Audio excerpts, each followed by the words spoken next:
बार एक गलती में बहुत भारी अकाल पड़ा। अकाल काल पड़ियो। खेत में खेती बाड़ी की पर फसल की हुई तो अकाल है। भूख से वेग बड़ा पास करके मार के आगे एक टूटी। देखो राजा होनी इन राजा में देखा चाकू गांव में सब खड़ा हो गया। सब चिल्ला रहे थे हमें रोटी चाहिए। बास अपने मन में आराम कर रहे थे। अचानक शोरगुल सुनकर उनकी नींद उड़ गई। नींद क्यों टूटी? बादशाह की, क्योंकि वो गांव वाले सब एकत्रित हुए थे। राजा ने झल्लाकर वजीर को बुलाया और स्वयं महल के दरोगे से बाहर झाड़ने लगा। वजीर आए और ऊपर सलाम किया। बादशाह ने आचार्य से पूछा ये कैसा शोरगुल है? हुजूर अकाल पड़ा है पर जब भूखी मर रही है। अकाल क्या होता है? सामने देख नरेंद्र।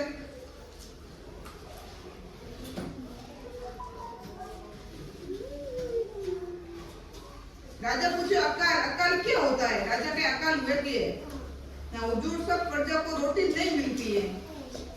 वो जिनको नौकरानी वो कहे सब प्रजा ने रोटी नहीं मिले। लोग सब दाने दाने को तरस रहे हैं तो ऐसी दशा को अकाल कहते हैं। अकाल किन जो राजी? वो इंजन में अकाल हैं? काल पड़ेगा। जीकर बादशाह बोले तुम्हारी बात हमारी समझ में नहीं आ रही है। बात अगर हमारे ध्यान नहीं पड़े अकाल हुआ कहिए। ये लोग अपने खाने की आदत क्यों नहीं बदल डालते? राजा के खाने की आदत बदल डालो। रोटी नहीं मिलती तो उनसे कहो फल खाए, मेवा खाए। और ध्यान दे, पानी की कमी है तो दूध पिए, फलों का रस पिए, चिल्लाते क्यों हैं? मगर हुजूर ये लोग गरीब हैं। हम कुछ नहीं सुनना चाहते। यदि ये लोग किसी तरह से नहीं जाते तो धक्के देकर इन्हें बाहर निकालो। वजीर अपना मुंह लटकाकर चले आए। दूसरे दिन ध्यान दें। दूसरे दिन बादशाह अपने कुछ सैनिकों एवं वजीर के साथ शिकार के लिए निकल पड़े। ओए आवाज क्यों? चलते चलते उन्हें हिरणों का एक झुंड दिखाई दिया। किसका झुंड दिखाई दिया? हिरणों का। बादशाह तथा वजीर उनका पीछा करते करते घने जंगल में निकल गए।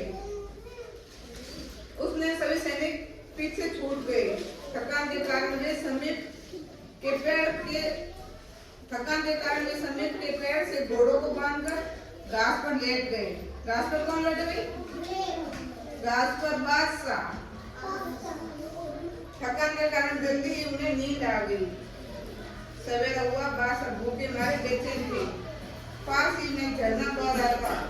उन्होंने पानी पीने का प्रयत्न किया तो भूखे पेट में दर्द होने लगा। भूख लगी तो उनके पेट में जो पानी जाता है ना, पेट दर्द होने लगा। वे धीरे से वजीर से बोले मुझे भूख लग रही है।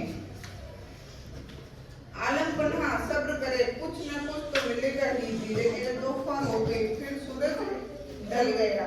चलते चलते बादशाह थक चुके हैं। इधर चलते चलते बादशाह थक चुके थे। आंखों के आगे अंधेरा छा रहा था। वे पुनः वजीर से बोले बहुत जोरों से भूख लगी है। आंखों के आगे अंधेरा छा रहा है। आज उन्हें पहली बार अनुभव हुआ था कि खाली पेट नींद नहीं आती है। किसको अनुभव हुआ भाई? बादशाह। वे बड़ी बेबस निगाह से वजीर की ओर देख रहे थे। अचानक वजीर ने कहा वह देखिए कुछ घुड़सवार हाथों में मसाले लिए आ रहे हैं। शायद खाना बदोश है, जल्दी चलिए। बादशाह दौड़कर उनके पास पहुंचे और दयनीय आवाज से बोले भाइयों मैं बहुत भूखा हूँ, कुछ खाने के लिए हो तो दे दो। टोली के आगे उनका सरदार है। वह बादशाह को देखकर आश्चर्य से बोला अरे भाई तुम कौन हो? सूरत और पोशाक से किसी बड़े खानदान से लग रहे हो। तुम्हारे गले में हीरे जवाहरात का हार लटक रहा है। फिर तुम भूखे क्यों हो? हाँ भाई ये हार तुम ले लो और बदले में 2 रोटियां दे दो। अरे अल्लाह तुम्हारा भला करेगा। बादशाह गिड़गिड़ा गिड़गिड़ा रहे थे। सरदार ने कहा, लेकिन भाई हमें बहुत लंबा सफर तय करना है और हमारे पास ज्यादा रोटियां नहीं है, हम लाचार हैं।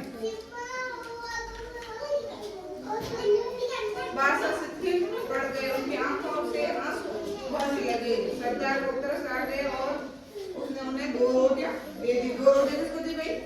बादशाह काफी आगे बढ़ गए। अब बादशाह रोटी की कीमत समझ गए। दूसरे दिन बादशाह राज्य भर में घूम घूम कर अलग कर पीड़ितों को राहत पहुंचा रहे थे।